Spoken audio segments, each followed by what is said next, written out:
the absolute Mad Lads. The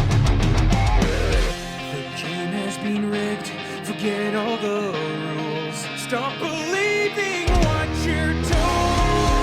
All this hate that I feel for you, my untrue enemy. Once was blind, but now I see. It makes me question why.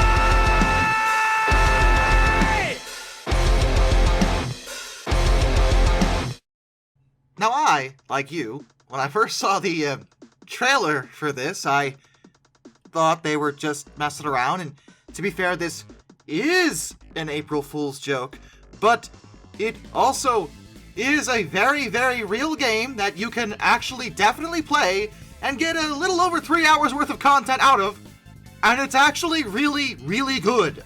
The Murder of Sonic the Hedgehog sounds like something I would have read on Fanfic Nightmares, actually. To be brutally honest, I did get some flashbacks while I was streaming it when it came to Fanfic Nightmares in some ways, although it is not nearly that debaucherous in its take on the situation, as it, well, let me try to explain this. This is a visual novel. It is not the typical Sonic game at all, which I think is part of the joke. And visual novels have gotten a lot more popular over the last few years. I actually quite enjoy me a good visual novel. And putting Sonic and his friends in that kind of setting, I mean, I don't see why it couldn't work. It definitely isn't what you would have expected from the series. But this is an April Fool's Day joke, so hey, why not? As for making it a murder mystery, well, admittedly, it's not at all exactly what you would expect. At least not from the get-go, and I really am having trouble trying to articulate how best to explain the plot to you without ruining it, because, I mean, a major component of a visual novel, and I would argue the key component, is the story element. I mean, it is a novel. Whether it's visual or not, it's a novel. So you're there for the story. The story is actually really good. It's very, very, very funny. But it's also pretty high quality in terms of characters. All the characters that are involved in the story are actually, well, written really well, with further development on them and how they interact. And again, much like I said when I talked about Frontiers, this is something I think the series has desperately needed since about SA2, and that was the last time we really got something like this. I feel like character development on most of the Sonic cast has been pretty shallow up until Frontiers came out. And now we have this, which, since it is a novel, naturally there's a ton of dialogue, so of course there's plenty of opportunity to actually expand on how these characters interact in their day-to-day lives. You don't actually play as any of them. The Avatar character is, well, unnamed. I named mine Ronix, please do not steal, original character definitely.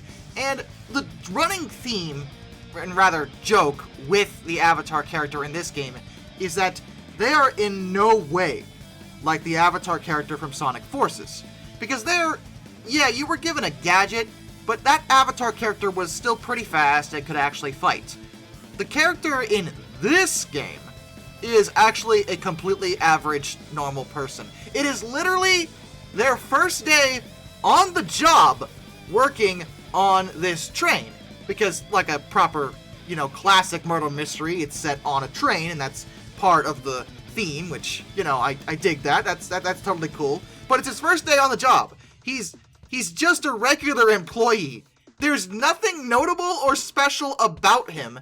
And what kills me is looking through his eyes and seeing the Sonic characters, even in the context of their own world, you see how crazy their whole dynamic is. Because every single one of them, in one way or another, has some kind of superpower, to a certain extent. Maybe not that far, but they're all specialized in something or another.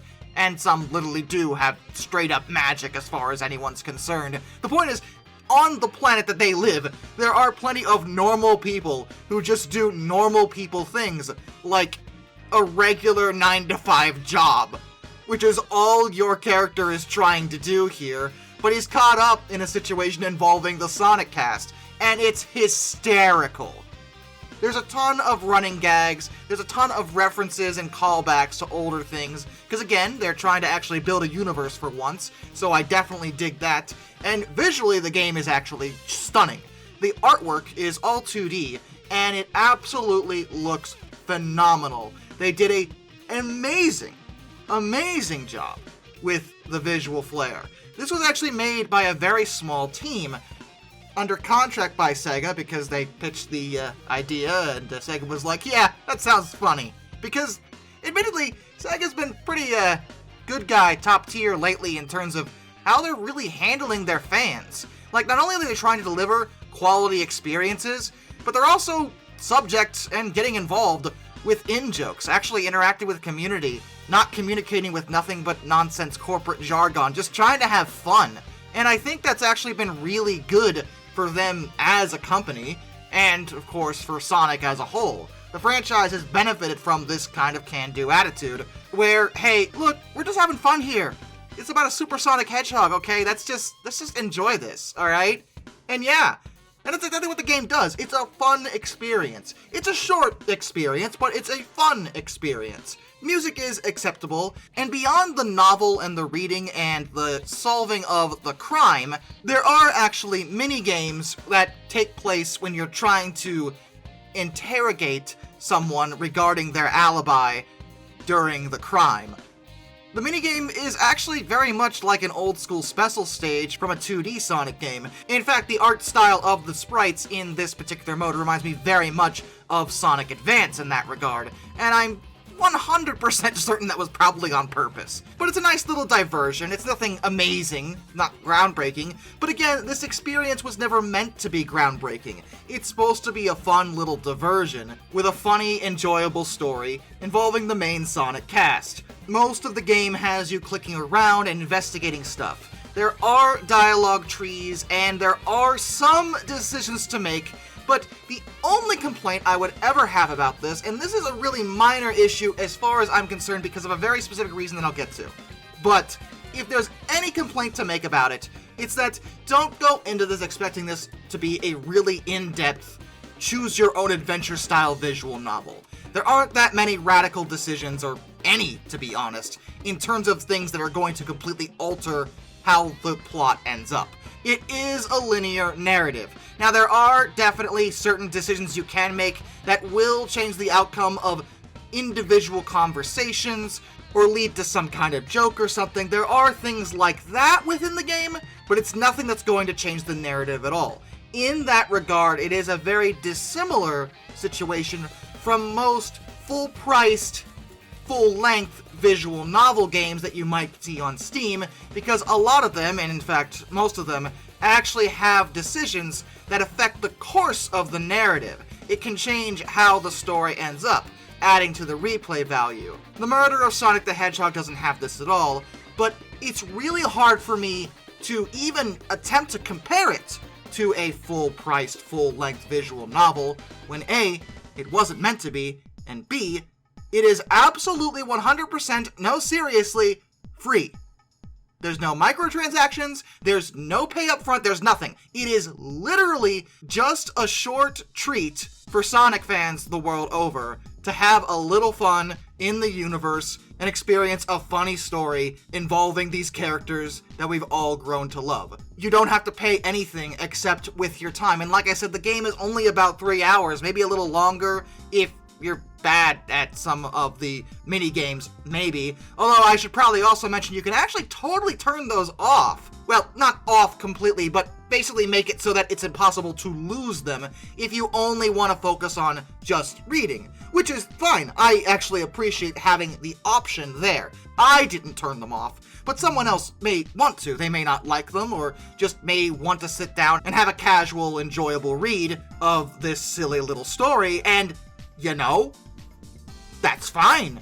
Having the option is great. And yeah, there is a comedy focus, but I'll be fair, there are some times during the game where it kind of hits you in the feels a little bit. It does get briefly kind of serious. It's a really good narrative in that way, where it has a little bit of everything if you're down for it. I concede that when it comes to the casual Sonic fan, this may not be your speed.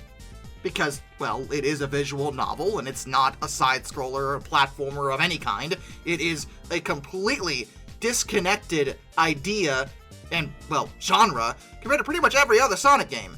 But that was kind of part of the fun of it. And I have always maintained that Sonic is way more flexible than people give him credit for. He can do other genres, and this is proof of it, because I streamed this and I legit had a fantastic time with it. It's fun, it's hilarious, it was great interacting with all these characters, a few of which, like Blaze, we haven't seen in a while, and I'm not sure I'd play it again anytime soon because of how short and linear it was, but it was free.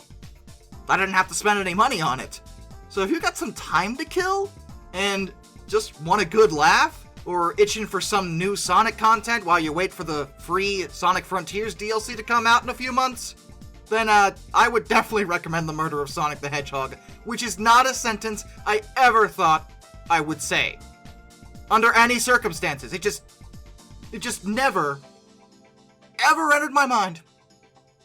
Till next time, this is Darkness, and I bid you all a fond farewell. The game has been rigged. Forget all the rules. Stop